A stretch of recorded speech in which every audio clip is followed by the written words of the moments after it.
Hello friends, welcome to one shot defence academy.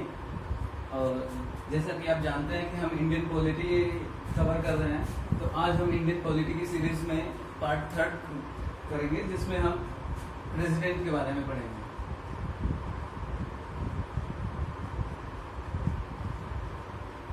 President of India के बारे में आज हम पढ़ेंगे। तो सबसे पहले बात ये आती है कि प्रेसिडेंट ऑफ इंडिया है, उसका हमारे कॉन्स्टिट्यूशन में कहाँ पे जिक्र है। तो प्रेसिडेंट ऑफ इंडिया का जिक्र हमारे कॉन्स्टिट्यूशन में आर्टिकल 52 से 62 के बीच में होता है। जब प्रेसिडेंट ऑफ इंडिया की हम बात करते हैं तो वो है कौन? प्रेसिडेंट ऑफ इंडिया का नॉमिनल हेड होता है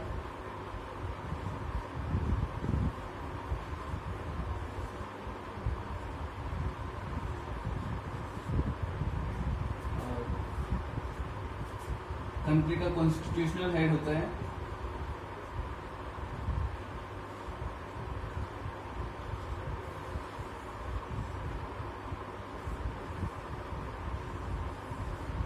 वो हमारी कंट्री का फर्स्ट सिटीजन होता है।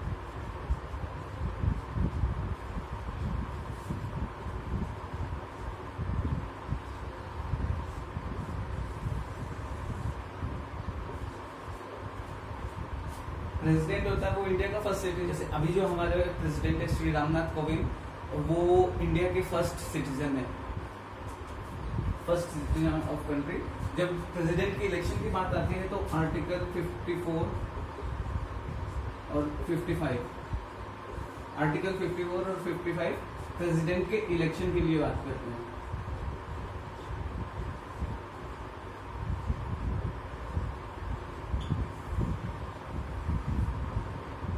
प्रेसिडेंट के इलेक्शन के लिए क्राइटेरिया होता है, उसमें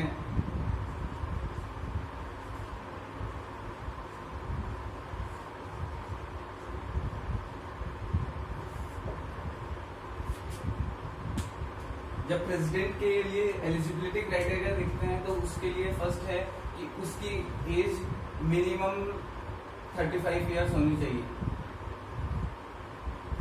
35 ईयर्स से कम में आप प्रेसिडेंट का इलेक्शन नहीं लड़ सकते।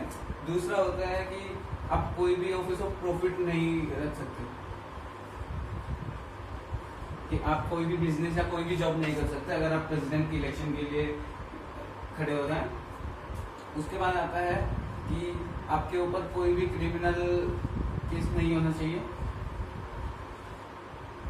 कोई क्रिमिनल केस नहीं होना चाहिए, आप सॉल्वेंट नहीं होना चाहिए,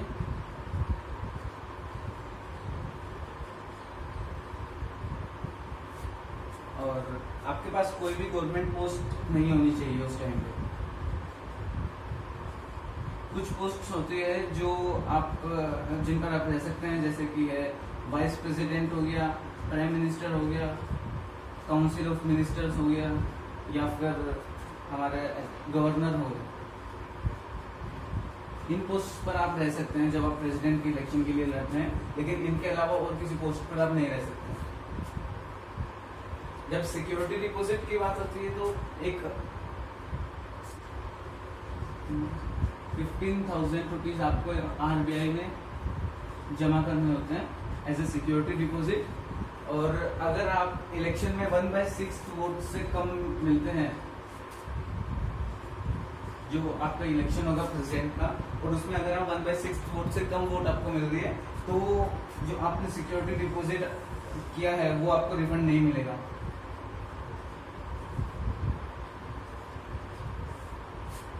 अब बात ये आती है कि प्रेसिडेंट के इलेक्शन में कौन कौन वोट दे सकता है। जैसे कि इंडिया में बहुत से इलेक्शन होते हैं, लोकसभा के इलेक्शन होते हैं, फिर स्टेट लेजिस्लेटिव असेंबली के इलेक्शन होते हैं, पंचायत इलेक्शन होते हैं, तो उनमें पब्लिक वोटिंग कर सकती है। लेकिन जो प्रेसिडेंट का इलेक्शन होता है उसमें पब्लिक वोट नहीं करती है। तो इसमें पब्लिक की जगह जो पब्लिक के रिप्रेजेंटेटिव होते हैं वो वोट करते हैं। जैसे जो इलेक्टेड मेंबर्स हो गए, इलेक्टेड मेंबर्स ऑफ पार्लियामेंट, जो MP होता है, फिर elected member of state legislative assembly,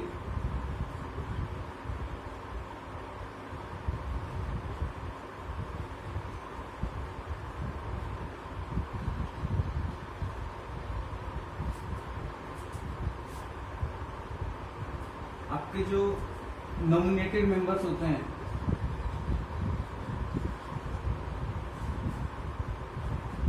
वो वोटिंग नहीं कर सकते। फिर वो चाहे एमपी हो, पार्लियामेंट के मेंबर हो, या फिर स्टेट लेजिस्लेशन के मेंबर हो, वो वोटिंग नहीं कर सकते क्योंकि वो पब्लिक के रिप्रेजेंटेटिव नहीं है, वो नॉमिनेटेड है। नॉमिनेटेड मेंबर्स वो होते हैं जो कोई एमिनेंट पर्सनैलिटी है अपने फील्ड में, उनको नॉमिनेट किया जाता है। और दो एंग्लो इंडियंस भी होते हैं, ठीक है। तो इनके साथ ही आता है जो कुछ स्टेट्स होते हैं जिनमें बाइकैमरल होता है, जैसे कि जहाँ पे स्टेट लेजिस्लेटिव असेंबली भी होते हैं और लेजिस्लेटिव काउंसिल भी होते हैं। लेजिस्लेटिव असेंबली को हम बोलते हैं विधानसभा, और जो लेजिस्लेटिव काउंसिल होती है उसमें उसको बोलते हैं विधान परिषद। तो विधान परिषद के जो मेंबर्स होते हैं वो वोटिंग नहीं कर सकते।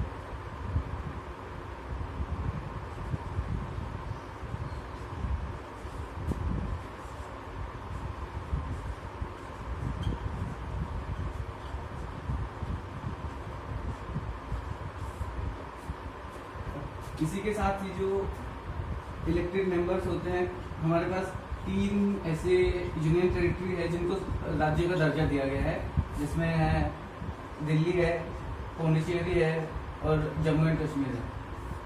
तो इनके जो लेजिस्लेटिव असेंबली के जो मेंबर्स होते हैं वो भी वोट देने के लिए एलिजिबल होते हैं, और जो लोग वोट देते हैं इसको इलेक्टोरल कॉलेज भी बोलते हैं।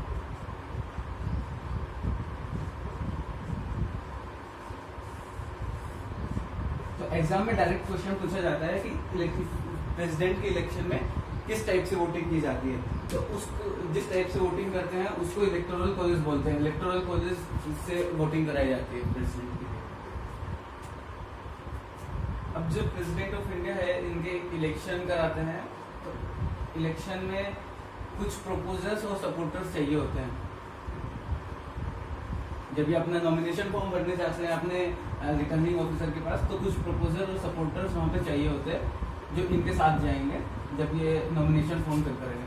तो इनके साथ 50 प्रपोजर्स और 50 सपोर्टर्स होने चाहिए, और ये प्रपोजर और सपोर्टर वो ही हो सकते हैं जो इनको वोट देंगे, यानी कि एमपीज और एमएलए, यही प्रपोजर और सपोर्टर हो सकते हैं। इनके अलावा और कोई नहीं हो सकता। अगर कोई डिस्प्यूट होता है तो उस डिस्प्यूट को सुप्रीम कोर्ट ऑफ इंडिया देखता है।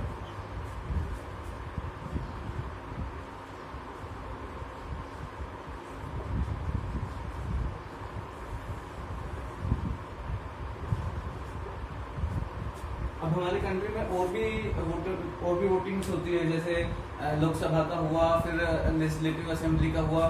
तो उनमें जो कोई भी डिस्प्यूट होता है तो उसको या तो वहाँ का हाई कोर्ट देखता है या फिर इलेक्शन कमीशन ऑफ इंडिया देखता है। लेकिन अगर प्रेसिडेंट ऑफ इंडिया के इलेक्शन में अगर कोई भी डिस्प्यूट होता है तो उसको directly supreme court of India देखता है, उसमें इलेक्शन कमीशन कुछ नहीं करता।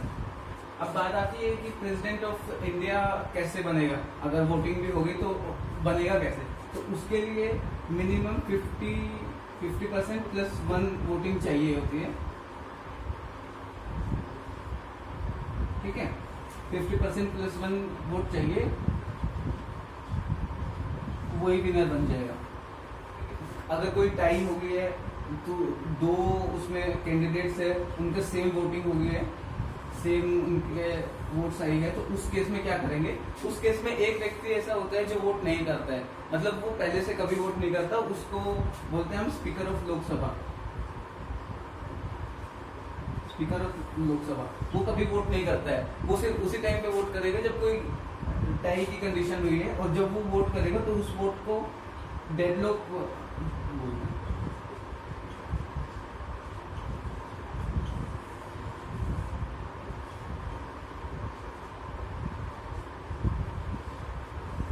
डेडलॉक की कंडीशन में वोट डालता है, इसलिए उसको डेडलॉक वोट या डिसाइडिंग वोट बोलते हैं, क्योंकि वो जिस तरफ वोट डालेगा वही कैंडिडेट जीत जाएगा। बात आती है कि जो प्रेसिडेंट है उनको ओथ कौन दिलाएगा। तो प्रेसिडेंट को ओथ दिलाते हैं वो चीफ जस्टिस ऑफ इंडिया होते हैं, सुप्रीम कोर्ट के, वो दिलाते हैं।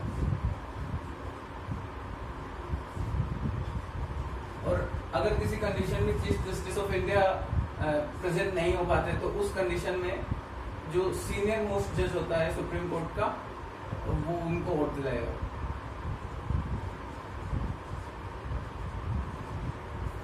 ठीक है, अब बात आती है कि इनका टर्म कितना होता है। तो टर्म इनका होता है 5 इयर्स का, और अंडर आर्टिकल 57 यहाँ पे कोई भी लिमिट नहीं है कि एक प्रेसिडेंट कितने इलेक्शन में खड़ा हो सकता है, तो कोई रेस्ट्रिक्शन नहीं है उस चीज।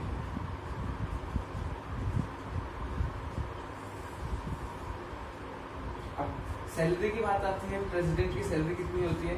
तो जैसा कि हम सब जानते हैं कि प्रेसिडेंट की सैलरी इंडिया में सबसे ज्यादा होती है, वो होती है ₹5 लाख पर मंथ। ठीक है, उसी के साथ इनको अलाउंस मिलता है जो 22.5 करोड़ पर ईयर होता है, इनको अलाउंस मिलता है। ठीक है, प्रेसिडेंट हाउस में रहते हैं।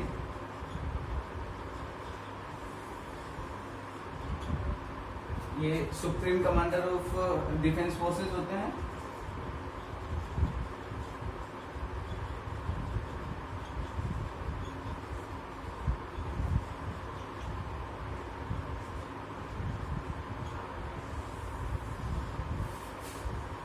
और बाकी जितने भी हमारे वीआईपीज है, वीवीआईपीज है इंडिया में, उन सभी को सिक्योरिटी देते हैं Z+, then SPG, Z, Y+, लेकिन जो प्रेसिडेंट ऑफ इंडिया होते हैं उनको डायरेक्टली आर्मी इनको सिक्योरिटी प्रोवाइड करती है। अब काफी बार एग्जाम में पूछा जाता है कि जो प्रेसिडेंट को सैलरी मिलती है वो कहाँ से मिलती है। तो प्रेसिडेंट को सैलरी जो मिलेगी वो कंसोलिडेटेड फंड ऑफ इंडिया से मिलती है।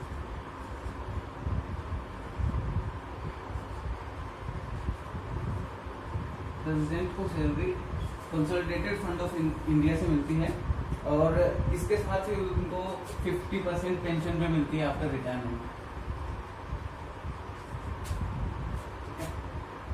जो सीट होती है वो वैकेंट कब होती है, वैकेंसी आती है या तो प्रेसिडेंट की डेथ हो जाए, या इलनेस हो कोई, या वो रिजाइन दे दे, या फिर इम्पीचमेंट से।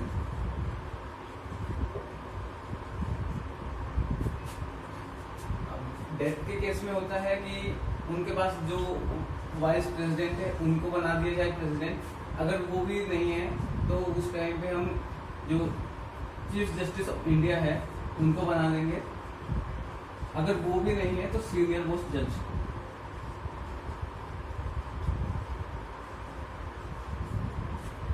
इलनेस में भी सेम इश्यू, रिजाइन में भी सेम होगा। इम्पीचमेंट में होता है कि अगर जो प्रेसिडेंट है वो कॉन्स्टिट्यूशनली काम नहीं कर रहे हैं, हमारे कॉन्स्टिट्यूशन के अगेंस्ट जा रहा है, तो उस केस में इम्पीचमेंट होता है। इम्पीचमेंट के केस में करते हैं हम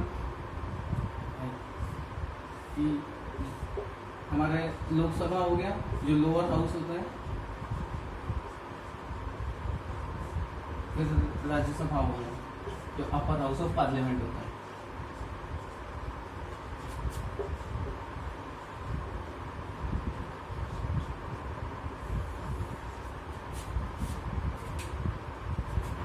तो जो रिजोल्यूशन होता है वो हम किसी भी हाउस में पास कर सकते हैं, इधर हाउस ऑफ पार्लियामेंट। ठीक है, जो प्रेसिडेंट ऑफ इंडिया है उनके इम्पीचमेंट के लिए हम किसी भी हाउस में रिजोल्यूशन पेश कर सकते हैं। उसके लिए होगा जैसे अगर हम माने कि लोकसभा में रिजोल्यूशन हमने पेश किया है तो सबसे पहले जो 1/4 मेंबर है उसको वो रिजोल्यूशन पास करना पड़ेगा सबसे पहले। देन उसके बाद उसके ऊपर प्रोसीडिंग्स होगी, जिस प्रोसीडिंग्स में 2/3 ऑफ टोटल को साइन करना होगा, टोटल को वोट करने होगा। उसके बाद वो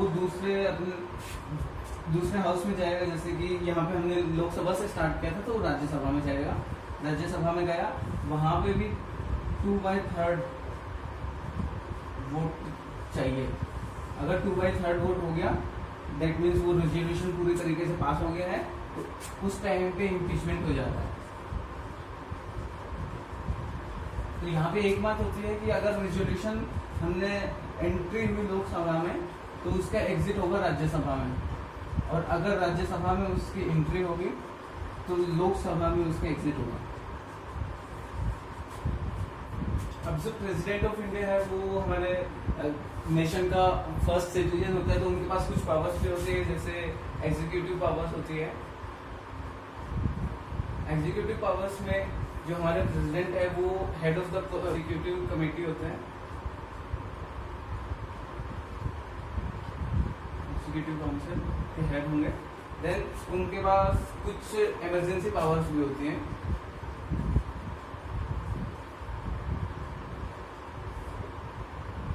इमरजेंसी पावर्स में होता है नेशनल इमरजेंसी,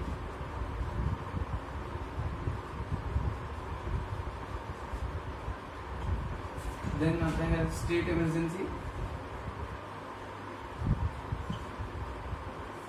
उसके बाद आता है financial emergency.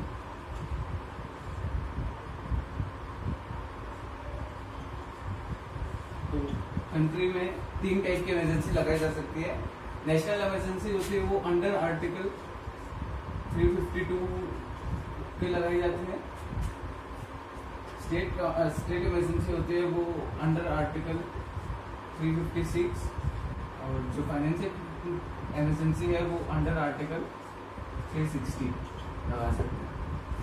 National emergency 3 conditions में हम लगा सकते हैं। फर्स्ट इज वॉर, देन उसके बाद एक्सटर्नल एग्रेशन,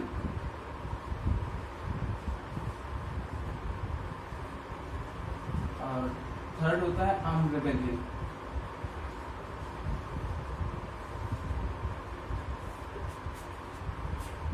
अभी तक नेशनल इमरजेंसी की बात करें तो इंडिया में 3 बार नेशनल इमरजेंसी लगी है। सबसे पहले 1961 इंडो चाइना वॉर, 1971 इंडो पाक वॉर, और 1975 to 1977 इंटरनल डिस्टर्बेंस।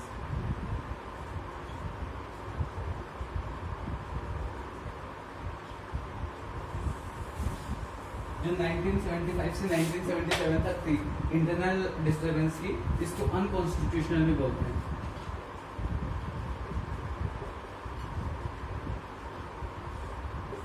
ये उस टाइम पे हमारी जो prime minister Mrs Indira Gandhi थी, उनके टाइम पे ये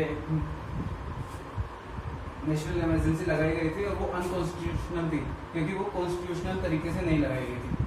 अब हमारे प्रेसिडेंट के पास कुछ वीटो पावर्स भी होती है। जैसे 3 टाइप की वीटो पावर्स होती है उनके पास। एक सस्पेंसिव वीटो होती है, दूसरा एब्सोल्यूट वीटो होती है, तीसरा पॉकेट वीटो होती है। सस्पेंसिव वीटो होती है ये only in case of ordinary bill में लग सकती है। इसमें होता है कि अगर कोई भी बिल पास हो गया है पार्लियामेंट से तो उसको वापस कर देना पार्लियामेंट में ही, कि एक बार आप इसको चेंज करिए, देन उसके बाद में साइन करूंगा। अब जब वो दूसरी बार वापस आ जाए तो उस पर कोई भी स्टे या कोई भी वीटो नहीं लगा सकते। सेकंड आता है एब्सोल्यूट, इसमें डायरेक्ट डिनाई करते हैं,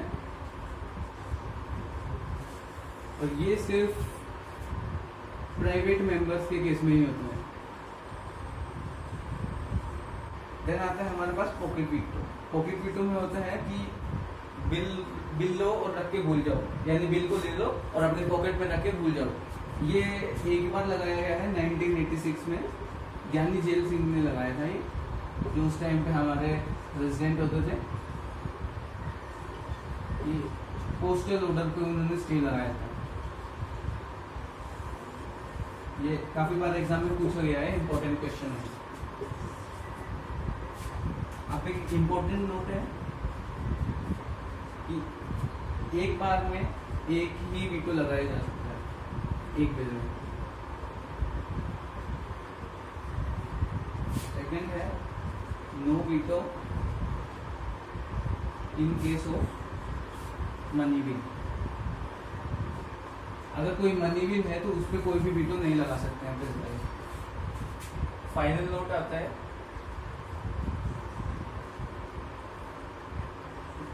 टू टाइम्स जो प्रेसिडेंट बने थे वो थे राजेंद्र प्रसाद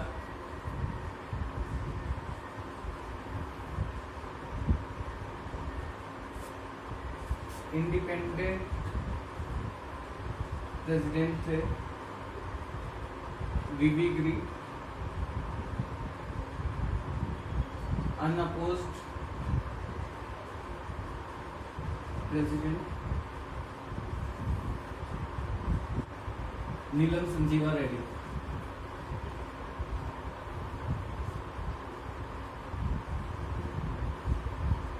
और ये अब तक के यंगेस्ट प्रेसिडेंट रह चुके हैं, 62 इयर्स में बने थे।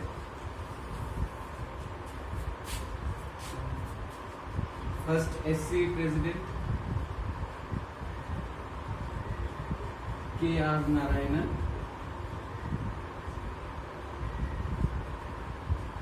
First women president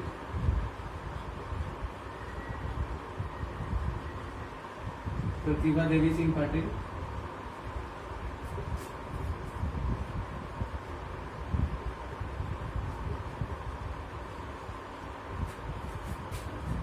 died during term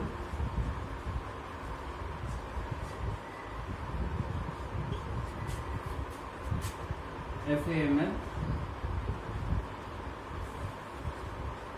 Zakir Hussain.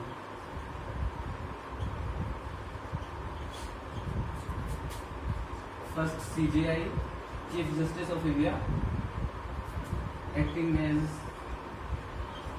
President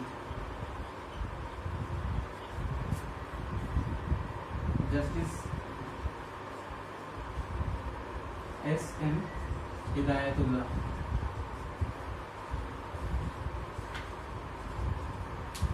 तो फ्रेंड्स आज के लिए इतना ही। आई होप आपको ये वीडियो अच्छी लगी, तो हमारे चैनल को लाइक करिए, शेयर करिए, सब्सक्राइब करिए। नेक्स्ट जो टॉपिक पढ़ना चाहते हैं उसको कमेंट में जरूर डालें। थैंक यू, जय हिंद।